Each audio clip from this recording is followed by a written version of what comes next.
Hai adik-adik, kita lanjutkan lagi pembelajaran kita untuk tema 2, subtema 2 tentang adaptasi hewan. Kita akan menjelaskan tentang adaptasi hewan yang hidup berkoloni dan hidup soliter. Langsung saja kita jelaskan. Yang pertama, hewan yang hidup berkoloni. Koloni adalah suatu organisme hidup atau kumpulan yang bebas satu sama lain yang hidup berkelompok. Hewan-hewan sosial seperti semut, lebah, rayap, dan sebagainya hidup berkoloni. Dalam koloni itu terdapat pembagian kerja kolonial seperti untuk bereproduksi, perlindungan dan pertahanan, dan kerja. Tiap koloni terdiri dari satu jenis atau spesies. Namun karena fungsinya berbeda, maka bentuk tubuhnya berbeda. Kondisi di mana hewan-hewan satu jenis berspesialisasi dalam fungsi dan berbeda bentuk tubuhnya secara fungsional yang disebut dengan polimorfisme. Yang pertama, hewan lebah. Lebah merupakan sekelompok besar serangga yang dikenal karena hidupnya berkelompok atau koloni. Sebagai serangga, ia mempunyai 3 pasang kaki dan 2 pasang sayap. Lebah membuat sarangnya di atas bukit, di pohon, dan pada atap rumah. Sarangnya dibangun dari propolis atau yang disebut dengan perekat dari getah pohon, dan malam yang diproduksi oleh kelenjar-kelenjar lebah betina yang masih muda terdapat di dalam badannya. Lebah memakan nektar, bunga, dan serbuk sari untuk hidupnya. Serangga betina memiliki peran penting dalam kelompok serangga ini. Perilaku dari lebah sangat ditentukan oleh perilaku dari lebah betina. Beberapa lebah betina dari spesies tertentu hidupnya sendiri atau soliter. Ada beberapa lebah soliter membangun sendiri sarangnya dan mencari makan untuk keturunannya tanpa bantuan lebah lain. Dan biasanya lebah tersebut akan mati atau meninggalkan sarang pada saat keturunannya belum menjadi lebah dewasa. Kadangkala beberapa jenis lebah soliter memberi makan dan merawat anaknya tanpa memberikan cadangan makanan bagi anaknya. Bentuk hubungan seperti ini dikenal dengan istilah subsosial.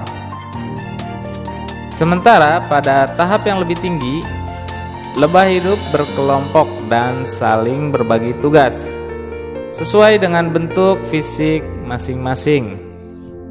Yang kedua adalah semut. Pada kepala semut terdapat banyak organ sensor. Semut layaknya serangga lainnya memiliki mata majemuk yang terdiri dari kumpulan lensa mata yang lebih kecil dan tergabung untuk mendeteksi gerakan dengan sangat baik. Bagian-bagian tersebut bisa kalian lihat pada gambar. Semut juga mempunyai 3 oselus di bagian puncak kepalanya untuk mendeteksi perubahan cahaya dan polarisasi. Kebanyakan semut umumnya memiliki penglihatan yang buruk. Bahkan beberapa jenis dari mereka itu buta sehingga apapun yang menjadi makanan di hadapannya akan dimakan. Pada kepalanya juga terdapat sepasang antena yang membantu semut mendeteksi rangsangan kimiawi. Antena semut juga digunakan untuk berkomunikasi satu sama lain dan mendeteksi feromon yang dikeluarkan oleh semut lain.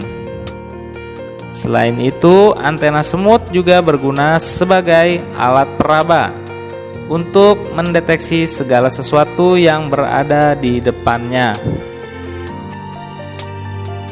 Pada bagian depan kepala semut juga terdapat sepasang rahang atau mandibula yang digunakan untuk membawa makanannya, memanipulasi objek, membangun sarang, dan untuk pertahanan.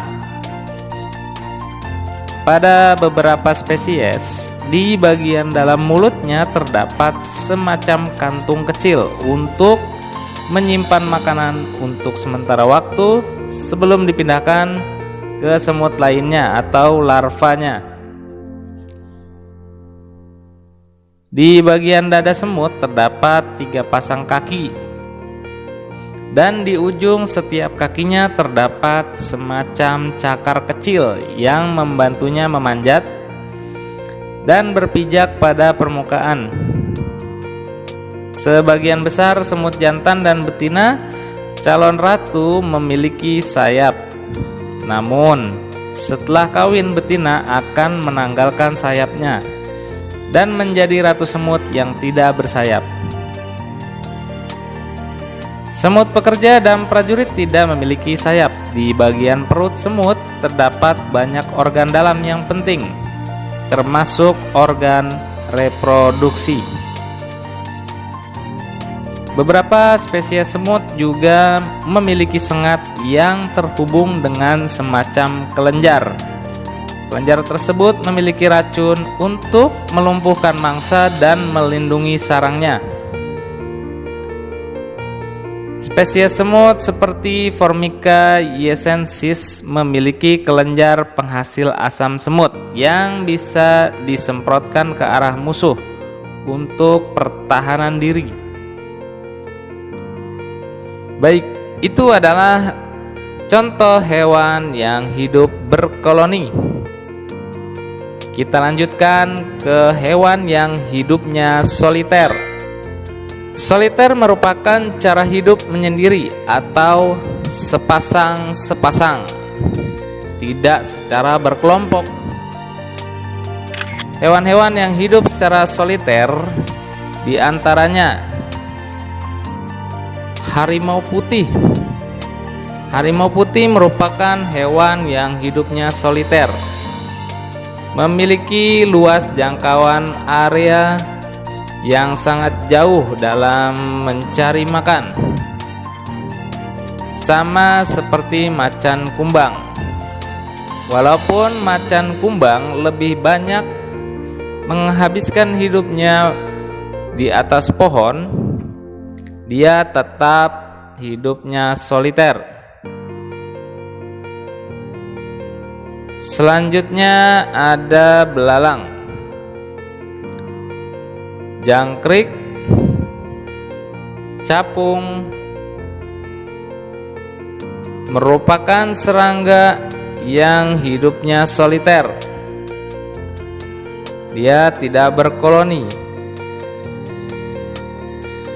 Selanjutnya ada ikan cupang dan burung elang. Dari beberapa hewan tersebut, kehidupan soliter merupakan cara adaptasi hidupnya. Dia hidupnya mandiri dalam mencari makan untuk bertahan hidup dan mencari pasangan jenisnya untuk bereproduksi. Oke, itu adalah hewan yang hidup secara soliter. Untuk adaptasi hewan sudah kita jelaskan. Nanti ada beberapa pertanyaan yang bisa kalian jawab di latihan. Kita lanjutkan nanti untuk materi berikutnya di video selanjutnya.